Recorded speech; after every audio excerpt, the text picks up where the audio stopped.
Bismillahirrahmanirrahim. Assalamualaikum warahmatullahi wabarakatuh. Selamat pagi, salam sejahtera untuk kita semua, dan salam sehat tentunya. Yang saya hormati Bapak Ketua YMII Cipto Hadi Pranoto, Bapak Dr. Andes Yusrodi, MM, para pimpinan dan sivitas akademika STEMIK Pranata Indonesia, pimpinan dan sivitas akademika Sekolah Tinggi Bahasa Cipto Hadi Pranoto, para tamu undangan dan wisudawan yang berbahagia. Perkenankan saya menyampaikan orasi ilmiah dalam kesempatan kegiatan wisuda ke-24 STEMIK Pranata Indonesia dan STBA Cipto Hadi Pranoto. Hari ini saya ingin menyampaikan terkait dengan pengembangan sumber daya manusia Indonesia yang unggul. Izinkan saya share beberapa slide.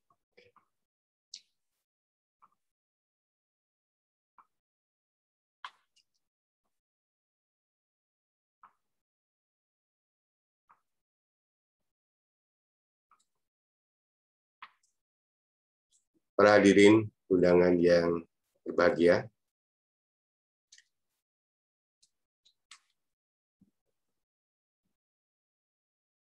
tema yang saya usung kali ini terkait dengan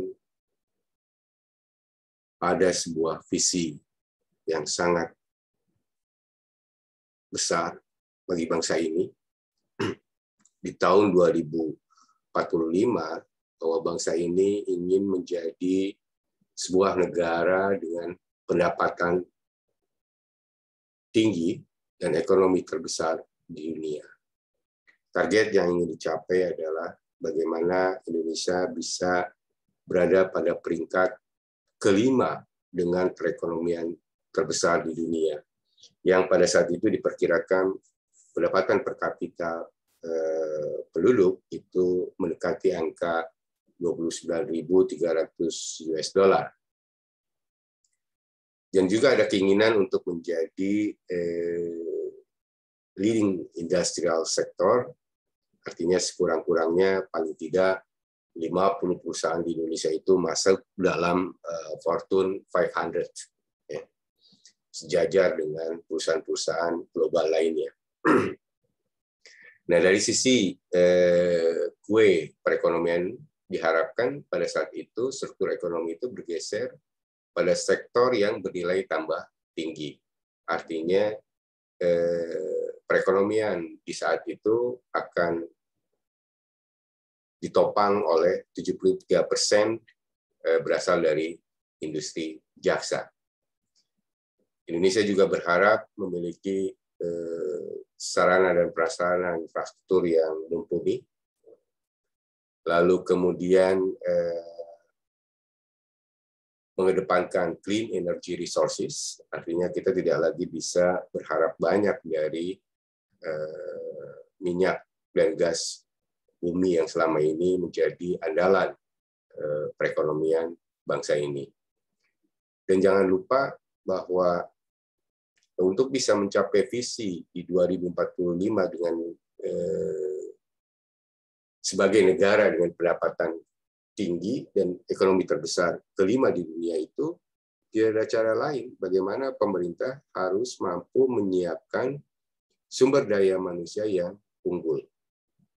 SDM Indonesia diharapkan bisa masuk 30 besar dunia yang disertai dengan pemerataan pembangunan dan berdaya saing. Tentu kata kuncinya adalah kita harus punya better education and health. Nah, karena diproyeksikan jumlah penduduk pada saat itu hampir mencapai 309 juta, kurang lebih. Dengan 52%-nya berada pada usia produktif. Dan 75% dari mereka itu berada di kota-kota. 80% dari mereka itu adalah kelas menengah. Nah, asumsi-asumsi ini dibangun tentu bukan sekedar mimpi yang tanpa diperhitungkan, ya. Artinya mimpi ini sebenarnya realistis saja. Selama kata kuncinya kita mampu mengembangkan sumber daya manusia yang memang unggul. Nah, tetapi kondisi fakta sekarang kita lihat. Coba kita renungkan. Kita ini termasuk masyarakat yang masih dikategorikan sebagai konsumen, belum pada produsen. Kita ini masih menjadi lemparan produk-produk impor. Apakah kita mau jadi penonton atau pelaku di industri? Misal, dengan jumlah penduduk Muslim yang terbesar sebenarnya di dunia, mestinya kalau ekonomi syariah itu dibangkitkan, ini menjadi sesuatu kekuatan perekonomian baru buat bangsa Indonesia. Meskipun saat ini saya dengar pemerintah sudah mulai concern untuk mengembangkan ekonomi syariah ini. Jadi industri kreatif misalnya, film atau drama, kita lihat lebih dikuasai oleh drama Korea. Kemudian musik pop juga didominasi oleh Korean culture atau West culture. Sementara industri musik pop di tanah air juga belum begitu berkembang baik. Kuliner dipenetrasi oleh Amerika, Jepang, Korea. Platform bisnis digital juga sama dikuasai US dan China. Bahkan batik saja yang seharusnya itu adalah karya originalnya bangsa Indonesia itu sempat-sempatnya diklaim itu sebagai karya bangsa Malaysia. Tempe juga diklaim oleh Jepang. Ini sebuah perenungan yang harus kita pikirkan bersama gitu. Sampai kapan bangsa ini kalau kondisi saat ini seperti ini lalu bisa mencapai visi di 2045 tadi. Nah, SDM Indonesia ke depan sebetulnya paling tidak ada 5 penciri ya, agar benar-benar visi menjadi negara berperekonomian maju ke depan itu bisa tercapai. Yang pertama, SDM Indonesia itu harus berkarakter kuat. SDM yang bercirikan jujur, akhlak mulia, mandiri, dan berintegritas. Tidak terpengaruh kepada culture yang datangnya dari luar negeri misalkan. Kita bangga dengan budaya kita sendiri. Multi kecakapan abad 21 itu juga harus dikuasai oleh anak-anak muda kita. Nah, multi kecakapan ini bisa dalam bentuk mampu berpikir kritis, ya, kecakapan berkomunikasi, kreativitas dan inovasi, mampu berkolaborasi, ada kecakapan literasi, ya, terutama literasi digital, gitu kan. Nah, khusus bagi lulusan vokasi, pastinya selain memiliki kompetensi yang dibutuhkan oleh dunia kerja, juga terlisensi. Elastis, ciri yang kedua dari SDM Indonesia di masa depan itu diharapkan mampu menjadi pembelajar sepanjang hayat. Ini untuk mengasuh terus kemampuan akademik, kemampuan berpikir kritis, berorientasi kepada pemecahan masalah, ingin selalu belajar terus, gitu ya, memiliki keterampilan pengembangan individu dan sosial, ya, termasuk kepercayaan diri. Ini yang kadang-kadang bangsa Indonesia itu merasa kurang pede kalau berhadapan atau ketemu dengan orang asing, gitu ya. Selalu kurang pede gitu. Padahal sama-sama aja. Gitu. Kemudian ciri yang lainnya adalah inovatif dan entrepreneur. SDM pembelajar yang inovatif mempunyai jiwa menjadi entrepreneur.